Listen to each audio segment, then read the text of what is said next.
எல்லாரும் எப்படி இருக்கீங்க? நல்லா இருக்கீங்களா?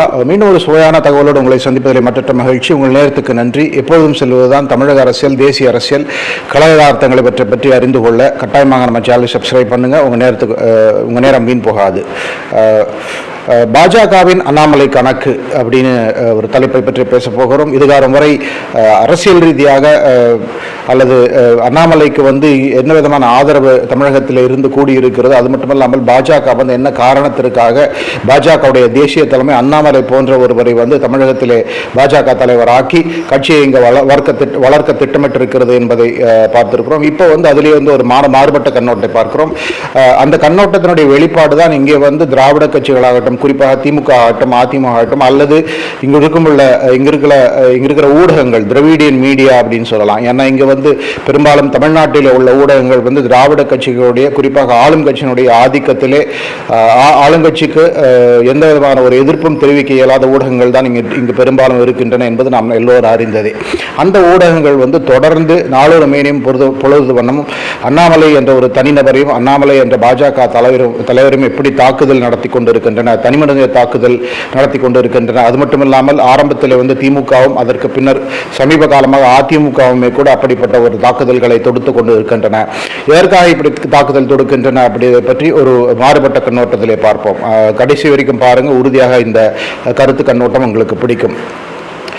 பாஜக அண்ணாமலைக்கு முன்பு, அண்ணாமலைக்கு பின்பு அப்படி இரண்டு விதமாக பார்க்கலாம். தமிழகத்தை பொறுத்தவரை பாஜக அண்ணாமலைக்கு முன்பு எப்படின்னாக்க அது ஒரு பிரெஞ்சு பார்ட்டியாக இருந்தது. அதற்கான காரணம் இங்க பாஜக ஒரு பிராமண கட்சி அல்லது பிராமணர்கள் மட்டும் ஆதரிக்கும் கட்சி. வெறும் 2 அல்லது 2.5% பிராமணர்கள் தான் இங்க பாஜக காலகாலமாக ஆதரவு தெரிவித்துட்டு இருக்காங்களே தவிர, தமிழ்நாட்டிலே அந்த மெயின் ஸ்ட்ரீம், தமிழ்நாட்டிலே பொது ஜனம் அல்லது அந்த திராவிடிய கண்ணோட்டத்தை கொண்ட ஒரு மக்கள் எந்த விதத்திலையும் பாஜக எந்த காலத்திலும் ஆதரித்ததில்லை என்ற ஒரு மிகப்பெரிய ஒரு கருத்தை தான் இங்க திமுக, அதிமுக போன்ற ஒரு காலகாலமாக சொல்லிக் கொண்டு வந்திருக்கிறார்கள். குறிப்பாக திமுகவை பொறுத்தவரை எப்பெல்லாம் இங்கே பாஜக மெல்ல தலை தூக்கி ஆதிக்கம் செலுத்த முயற்சி செய்கிறதோ, அல்லது அந்த அரசியலில் இங்கே மெல்ல மெல்ல வளர எத்தனிக்கிறதோ, அப்போதெல்லாம் உடனடியாக அந்த விதமான ஒரு பிராண்டிங்கை திமுக உடனடியாக எடுத்து செய்து விடுவார்கள். இங்கே வெறும் பிராமணர்கள் மட்டும் உள்ள கட்சி பாஜக என்ற ஒரு கருத்து எடுத்து வைத்து விடுவார்கள். அது ஓரளவுக்கு உண்மையாகவும் கூட இருந்தது. காரணம் பெரும்பாலும் இந்த கட்சியினுடைய தலைமை பதவிகளிலே, தலைமை பொறுப்புகளிலே தமிழிசை சவுந்தரராஜன் நீங்களாக, பொன்னார் நீங்களாக, அந்த இருவரை நீங்களாக பெரும்பாலும் இங்கே பாஜக மாநில தலைமை, மாநில பொறுப்புகள் அல்லது மாவட்ட பொறுப்புகள் எல்லாம் இருந்தது ஓரளவுக்கு ஒரு குறிப்பிட்ட சமுதாயத்தினர் அப்படிங்கிறதை மறுக்கவே முடியாது. ஆனால் தேசிய அளவில் பாஜகவை பொறுத்தவரை அவருடைய மிகப்பெரிய திட்டம், அதாவது அரசியல் வளர்ச்சி திட்டமே என்னன்னு பார்த்தீங்கன்னா, ரீஎன்ஜினியரிங் ஆஃப் பேக்வர்ட் கம்யூனிட்டிஸ். எப்படி மெல்ல மெல்ல ஒரு பெரிய பிற்படுத்தப்பட்ட, மிக பிற்படுத்தப்பட்ட சமுதாய மக்களுடைய ஆதரவை பெறுவதற்கு எப்படி கட்சி தலைமை மாற வேண்டும், எப்படி அந்த கட்சியினுடைய மாநில தலைமைகளும் மாவட்ட தலைமைகளும் மாற வேண்டும் என்ற திட்டத்தின் அடிப்படையில் தான் பாஜக காலகாலமாக மெல்ல மெல்ல வளர்ந்து கொண்டு வந்திருக்கிறது. பிரதமர் நரேந்திர மோடி ஒரு ஓபிசி என்பதை இதற்கு ஒரு மிகப்பெரிய ஒரு பிளஸ் பாயிண்டாக மாறியது. அதிலிருந்து 2014 பிரதமர் மோடி பிரதமர் ஆனதிலிருந்து ஒவ்வொரு மாநிலத்திலுமே கூட இப்படி அந்த குறிப்பிட்ட மாநிலத்தில் எல்லா விதமான பிற்படுத்த சமுதாயத்தில் இருப்பவர்களெல்லாம் தேர்ந்தெடுத்து அவர்களுக்கு கட்சியிலே பதவி கொடுத்து கட்சியை ஒரு இன்க்ளூசிவ் பார்ட்டி, எல்லா இனங்கள் மதங்களுக்கான ஒரு கட்சி இது. குறிப்பாக இந்துக்களிலே முற்பட்ட ஃபார்வர்ட் கம்யூனிட்டி இந்துக்கள் மட்டுமில்லாமல் பிற்படுத்தப்பட்ட, மேற்படுத்தப்பட்ட ஓபிசி, பிசி கம்யூனிட்டிஸ், அது மட்டும் இல்லாமல் ஷெட்யூல் காஸ்ட், ஷெட்யூல் ட்ரைப் அவரெல்லாம் சேர்ந்து எல்லோருக்குமான ஒரு அம்பரல்லா பார்ட்டியாக பாஜக மாறி வந்ததுதான் அவருடைய வெற்றிக்கு ஒரு மிகப்பெரிய காரணம். குறிப்பாக வட மாநிலங்களாகட்டும், அதே போல வடகிழக்கு மாநிலங்களாகட்டும், அந்த கட்சி மிகப்பெரிய ஒரு வளர்ச்சி பெற்றிருந்து அதுதான் காரணம். இன்னொரு முக்கியமான விஷயம், 2014 ஆளுங்கட்சியாக மாறிவிட்டாலும் கூட இந்த பணியை செவ்வனே தொடர்ந்து செய்து வந்திருக்கிறது பாஜக என்பதில் எந்த சந்தேகம் கிடையாது.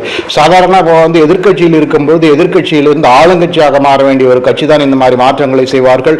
எப்படி நாம் நம்முடைய மேலும் மேலும் வலுப்பெற வேண்டும். உதாரணத்துக்கு ஒரு மாநிலத்தில் 30% வாக்குகள் நமக்கு வருகின்றன என்று சொன்னால் அந்த 30% வந்து எப்படி 40 அல்லது 45% மாற்ற வேண்டும் அப்படிங்கிற ஒரு திட்டத்தை தொடர்ந்து ஒரு எதிர்க்கட்சி நிலையில் இருந்து கூட ஆளுங்கட்சியான பாஜக செய்து வந்திருக்கிறது என்பதில் எந்த விதமான சந்தேகமே கிடையாது. இந்த சோஷியல் இன்ஜினியரிங் தான் வட இந்தியாவிலே வந்து பாஜக மிகப்பெரிய ஒரு வெற்றி பெறுவதற்கான காரணமாக இருக்கிறது என்பதை நாம் முக்கியமாக பார்க்க வேண்டும். குறிப்பாக பல மாநிலங்கள், உத்தரப்பிரதேச மாநிலமாகட்டும், மத்திய பிரதேச மாநிலமாகட்டும், ராஜஸ்தான் மாநிலமாகட்டும், சத்தீஸ்கர் மாநிலமாகட்டும், இது போன்ற பல வட மாநிலங்களிலே மற்றும் வடகிழக்கு மாநிலங்களிலே வந்து பாஜகவுடைய வாக்கு வங்கிங்கிறது கிட்டத்தட்ட 45% 50% வரை இன்றைக்கு வந்துவிட்டது என்பதில் சந்தேகம் கிடையாது. 2019 பாராளுமன்ற தேர்தலில் வந்து பல இடங்களில் வந்து 45-46% இருந்த பாஜகவுடைய வாக்கு வங்கி என்பது இந்த தேர்தலில் வந்து அதே அளவிலே இல்லை அதிலிருந்து ஒரு 2-3% அதிகரித்து கிட்டத்தட்ட 50% கூட பல மாநிலங்களில் வடகிழக்கு மாநிலங்கள் மற்றும் வட மாநிலங்களில் எட்டும் என்பதில் எந்த சந்தேகம் கிடையாது. அது ஒன்று.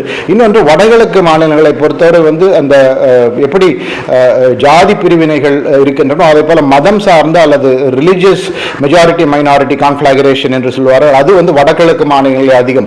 குறிப்பாக மேகாலயா, நாகாலாந்து போன்ற மாநிலங்கள் வந்து கிறிஸ்தவர்கள் வந்து அதிகமாக இருக்கும் மாநிலம். அந்த மாநிலங்களில் கூட ஒரு இந்து கட்சி என்று பார்க்கப்படுகின்ற பாஜக வந்து தன்னுடைய இந்த மாதிரி ரீஇன்ஜினியரிங் மற்றும் ஆல் இன்க்ளூசிவ் திட்டங்களால் எல்லோரையும் சேர்த்து எல்லோரையும் உள்ளடக்கிய வளர்ச்சி திட்டங்களால் எல்லோரையும் கட்சிக்குள்ளும் கட்சி பதவிகளிலும் உள்ளடக்க வேண்டும் என்ற ரீதியிலே வந்து அந்த யாருமே கனவு கூட கண்டு வராத அந்த வடகிழக்கு மாநிலங்கள் ஒரு காலத்தில் வந்து காங்கிரஸ் கட்சியினுடைய கோட்டை என்று கருதப்பட்ட அந்த வடகிழக்கு மாநிலங்களை இன்றைக்கு காங்கிரஸ் கட்சி இல்லாமல் போய் அங்கே முழுக்க பாஜகவுடைய ஆதிக்கம் வந்திருப்பதற்கு மிக முக்கியமான ஒரு காரணம் இந்த ரிலீஜியஸ் சோஷியல் இன்ஜினியரிங் தான் என்பதிலே சந்தேகமே கிடையாது. இந்த அடிப்படையிலே பார்த்தால் தமிழகத்திலே வந்து திட்டமிட்டே வந்து அண்ணாமலை வந்து தேர்ந்தெடுக்கப்பட்டு கொண்டு வந்தார். அண்ணாமலை வந்து ஒரு ஐபிஎஸ் அதிகாரி. அது மட்டுமல்லாமல் அவர் வந்து ஒரு ஐபிஎஸ் ஒரு சாதாரண எளிய பின்னணியில் இருந்து கடுமையாக உழைத்து படித்து உயர்ந்தவர். உழைப்பால் உயர்ந்து கிட்டத்தட்ட 10-12 ஆண்டுகள் பல மாவட்டங்களிலே வந்து உயர் அதிகாரியாக கர்நாடகாவில் பணியாற்றி ஐபிஎஸ் அதிகாரியாக இருந்து அதன் பிறகு அந்த பதவியை ராஜினாமா செய்துவிட்டு பாஜக தலைமையால் தேர்ந்தெடுக்கப்பட்டு இங்கு கொண்டு வரப்பட்டிருக்கிறார் என்றாலே அதில் இருக்கும் அந்த ஒரு சாதாரண வெளிப்படையாக தெரியும் திட்டத்தை விட அந்த சோஷியல் இன்ஜினியரிங் எப்படி வந்து இந்த நம்முடைய கட்சி பாஜக, அதாவது பாஜக என்ற கட்சிக்கு வந்து இங்கே ஒரு பிராமண கட்சி என்ற ஒரு அந்த பிராண்ட் இருக்கிறது. அந்த பிராண்டை அழித்தறித்து இது வந்து எல்லா சமுதாயங்களுக்கான கட்சி, எல்லா ஜாதிகளுக்கான கட்சி என்ற ஒரு மிகப்பெரிய ஒரு திட்டத்தின் முதல் படியாகத்தான் அண்ணாமலை இன்று கொண்டு வரப்பட்டார் என்பதில் எந்த சந்தேகம் கிடையாது. அந்த விஷயமே தான் இங்கே வந்து திராவிட கட்சிகளை, குறிப்பாக திராவிட முன்னேற்ற கழகத்தை பெரிய அளவில் கோபப்படுத்தியது என்று சொன்னால் மிகையாகாது. குறிப்பாக வந்து இங்கே மெல்ல வந்து இந்த பிராமண கட்சி அல்ல, அனைவரும் இங்கு வாக்களிப்பார்கள், மெதுவாக வந்து பாஜகவுடைய வாக்கு வங்கி மெல்ல வளர்ந்து விடும். 2-3% இருந்த வாக்கு வங்கி வந்து இன்றைக்கு வந்து பாராளுமன்ற தேர்தலில் உறுதியாக 10% தாண்டுவதற்கு வாய்ப்பு இருக்கிறது. பல இடங்களிலே வந்து 2ஆம் இடத்திற்கு கூட தேசிய ஜனநாயக கூட்டணி, அதாவது பாஜக, பாமக உள்ளிட்ட கூட்டணிகள் வந்து பல இடங்களிலே வந்து 2வது இடத்திற்கு, அதாவது அண்ணா திராவிட முன்னேற்ற கழக கூட்டணியை விட அதிக வாக்கு வங்கி வாக்குகளை பெற்று வருவதற்கான வாய்ப்பு இருக்கிறது என்ற ஒரே ஒரு செய்தியை கூட இங்கு திராவிட கட்சி பெரிதும் அச்சுறுத்தி இருக்கிறது என்பதில் எந்த சந்தேகம் கிடையாது. அதன் காரணமாகத்தான் தேர்தல் முடிந்த பிறகு கூட, அதாவது பாராளுமன்ற தேர்தல் வந்து கடந்த 19ஆம் தேதி தமிழகத்தில் முடிந்த பிறகு கூட தொடர்ந்து அண்ணாமலை மீதான அந்த தாக்குதல்கள் கொஞ்சம் கூட குறையாமல் தொடர்ந்து கொண்டிருக்கின்றன என்பதை நாம் குறிப்பாக பார்க்க வேண்டும். குறிப்பாக கோவை தொகுதியில் வந்து பாராளுமன்ற தேர்தலில் வந்து பலர் அந்த வாக்காளர் பட்டியலிருந்து நீக்கப்பட்டார்கள் என்ற ஒரு செய்தி வந்த பிறகு கோவையிலே வந்து பீப்புள் ஆஃப் கோயம்புத்தூர் ஃபார் அண்ணாமலைக்கு ஆதரவாக கோவை மக்கள் என்று பல போராட்டங்கள் நடைபெற்றன. இந்த போராட்டங்களை வந்து புகைப்படங்கள் எடுத்து அதில் வந்து ஏற்கனவே வாக்களித்தவர்கள் எல்லாம் வந்து வாக்கு இல்லை என்று போராடுகிறார்கள் என்று மீடியா அதை ஒரு மிகப்பெரிய ஒரு ஆயுதமாக எடுத்து செய்து வருகிறது என்பதை நாம் எல்லோரும் பார்க்கிறோம். அதே போல இங்கே வந்து தமிழக அரசியலிலே வந்து இந்த ஊடகங்களிலே வந்து ஒரு மூத்த பத்திரிகையாளர் என்ற ஒரு போர்வையை போர்த்தி கொண்டு திராவிட கட்சிகளுக்கு, குறிப்பாக திமுகவுக்கு ஆதரவாக தொடர்ந்து பேசி வரும் பல பத்திரிகையாளர்கள், அது வந்து பத்திரிகையாளர் மணி ஆகட்டும் அல்லது முன்னாள் ஃப்ரண்ட்லைன் பத்திரிகையாளர் ஆர்.கே. ராதாகிருஷ்ணன் ஆகட்டும், இந்த மாதிரி பல பேரை சொல்லலாம், ஹிந்துவுடைய என் ராம் ஆகட்டும், நக்கீரன் கோபால் ஆகட்டும், இவர்களெல்லாம் வந்து தொடர்ந்து அண்ணாமலையை வந்து தரம் தாழ்த்தி தாக்கி விமர்சிப்பதை வந்து கிட்டத்தட்ட ஒரு ஒரு ஒரு திட்டமாகவே வைத்திருக்கிறார்கள். அதற்கான முக்கியமான காரணம் அண்ணாமலை இங்கே வந்து பாஜக தலைவராக தொடர்ந்து இருப்பாரே ஆனால் உறுதியாக பாஜக வந்து அந்த ஆல் இன்க்ளூசிவ் பார்ட்டி, எல்லோரையும் உள்ளடக்கக்கூடிய எல்லா சமுதாயங்களுக்கும் மதங்களுக்குமான கட்சி, எல்லா ஜாதிகளுக்குமான கட்சி என்ற பெயரை எடுத்துவிடும். அந்த கண்ணோட்டத்திலே வந்து பாஜக வந்து இங்கு தொடர்ந்து பெரும் வளர்ச்சியை பெறக்கூடும். அதனால் அண்ணாமலையை வந்து இங்கிருந்து கட்சியிலிருந்து விலக்கி விடுவார்கள். மீண்டும் வந்து ஒரு பிராமணர் அல்லது அந்த மாதிரி சிறிய மைனாரிட்டி சமுதாயத்தை சேர்ந்தவருக்கு வந்து கட்சி தலைமை போய்விட்டால் தன்னுடைய திட்டம் பலித்துவிடும் என்ற ஒரு கண்ணோட்டத்திலே தான் இங்குள்ள இந்த நியூட்ரல் அப்சர்வர்ஸ் மற்றும் திராவிட முன்னேற்ற கழகம் தொடர்ந்து இப்படிப்பட்ட தாக்குதல்களை நடத்தி கொண்டிருக்கிறார்கள் என்பதை குறிப்பாக பார்க்க வேண்டும். ஒருபுறம் வந்து அண்ணாமலை வந்து கோவை பொதுக்கூட்டத்திலிருந்து நரேந்திர மோடி அவர்கள் வந்து அண்ணாமலையை பெரிதும் பாராட்டி பேசியிருக்கிறார். அது மட்டுமல்ல, பல பொதுக்கூட்டங்களிலே, அது மட்டுமல்லாமல் தேசிய அளவிலே வந்து பிரதமர் மோடி கொடுத்த பத்திரிகையாளர் பேட்டிகளிலே கூட அண்ணாமலையை வந்து பெரிதும் பாராட்டி இருக்கிறார். அண்ணாமலை வந்து பாஜகவுக்கு கிடைத்த ஒரு வரம் என்று கிட்டத்தட்ட அதே ரீதியில் பல பேட்டிகளில் சொல்லியிருக்கிறார். இதிலிருந்தே வந்து பாஜக தலைமை எந்த அளவுக்கு அண்ணாமலைக்கு வந்து ஒரு முக்கியத்துவம் கொடுத்திருக்கிறது. அண்ணாமலை வந்து பாஜகவுடைய வருங்காலம், அதாவது தமிழ்நாட்டில் மட்டுமல்ல தேசிய அளவிலே கூட அண்ணாமலை வந்து பாஜக என்ற கட்சியினுடைய வருங்காலத்திலே வந்து எப்படி ஒரு முக்கியமாக பங்கு வகிப்பார் என்பது மிக மிக தெளிவாக இருக்கும் நிலையிலே கிட்டத்தட்ட அதற்கு நேர் எதிராக தொடர்ந்து இங்கே வதந்திகளை இங்குள்ள மீடியாவும் திராவிட கட்சிகளும் பரப்பி வருகின்றன. ஏற்கனவே நாம் சொன்னது போல திராவிட முன்னேற்ற கழகம் ஆரம்பத்திலிருந்தே கிட்டத்தட்ட அண்ணாமலை இங்கே தலைமை பதவி ஏற்றதிலிருந்தே கிட்டத்தட்ட 2 ஆண்டுகளுக்கு மேலாக தொடர்ந்து அதை செய்து வருகிறார்கள். அண்ணா திராவிட முன்னேற்ற கழகத்தை பொறுத்தவரை வந்து பாஜக கூட்டணியை முறித்த பிறகு இங்குள்ள இந்த சிறுபான்மையினர் வாக்கு, முஸ்லிம் சமுதாயம் மற்றும் பிற சிறிய சமுதாயங்களுடைய வாக்குகள் தமக்கு வேண்டும் என்ற ஒரு கண்ணாட்டத்தோடு அவர்களுமே கூட அண்ணாமலை, நரேந்திர மோடி பிரதமர் இவர்கள் இருவரையுமே கூட கடுமையாக தாக்கி சமீப காலங்களில் வந்து பதிவுகளை இட்டு வருகிறார்கள், பேட்டிகள் கொடுத்து வருகிறார்கள். அதிமுக இரண்டாம் கட்ட தலைவர்களும் வந்து அண்ணாமலையை தாக்குதல்களை நடத்தி வருகிறார்கள். இந்த இதுபோன்ற செய்வோருடைய ஒரே நோக்கம் வந்து ஒன்று வந்து பாஜக இங்கு வளர்ந்து விடக்கூடாது என்பதை விட மிக மிக முக்கியமாக அண்ணாமலையை போல ஒரு பேக்வர்ட் கம்யூனிட்டி லீடர் இங்கே வந்து பாஜகவுடைய தலைவராக தொடர்ந்தால் உறுதியாக அது வந்து தங்களுடைய இதுவரை தாங்கள் செய்து வந்த அந்த பாஜக பிராமண கட்சி என்ற பிரசாரம் இனிமேலும் எடுபடாது. குறிப்பாக 2026 சட்டமன்ற தேர்தல் அடுத்து வர இருக்கிறது. நாடாளுமன்ற தேர்தல் எப்படி முடிவுகள் வந்தாலும் பாஜகவை பொறுத்தவரை அவர்கள் அடுத்த சட்டமன்ற தேர்தலை கூட மிகவும் குறிவைத்திருக்கிறார்கள். பலரும் சொல்லுவது அவர்கள் குறிவைத்திருப்பது வெறும் 30 அல்லது 35 சட்டமன்ற தொகுதிகள் மட்டுமே. அந்த 30-35 சட்டமன்ற தொகுதிகள் வந்து வெல்லும் நிலைக்கு அவர்கள் வந்து விட்டால் பிறகு இங்கே திராவிட கட்சிகளில் எந்த கட்சி ஆட்சி செய்ய முடியும் என்பதை பாஜக தான் முடிவு செய்யும் என்ற அளவுக்கு கட்சி வளர்ந்துவிடும் என்ற நிலை இருக்கிறது என்று பல வடமாநில பத்திரிகையாளர்கள் கூட சொல்லுகிறார்கள். இந்த சூழ்நிலையிலே அண்ணாமலை மீது இப்படி ஒரு காழ்ப்பை விதைத்து அண்ணாமலைக்கு வந்து டெல்லி தலைமை, அண்ணாமலையுடைய தலைமையின் மீது டெல்லி தலைமை அதிருப்தி அடையும் அளவிற்கு தங்களால் இங்கு மடைமாற்ற முடியும், தங்களுடைய கதை கட்ட முடியும் என்று ஒரு முடிவோடு தான் இங்கே செயல்பட்டிருக்கிறார்கள்.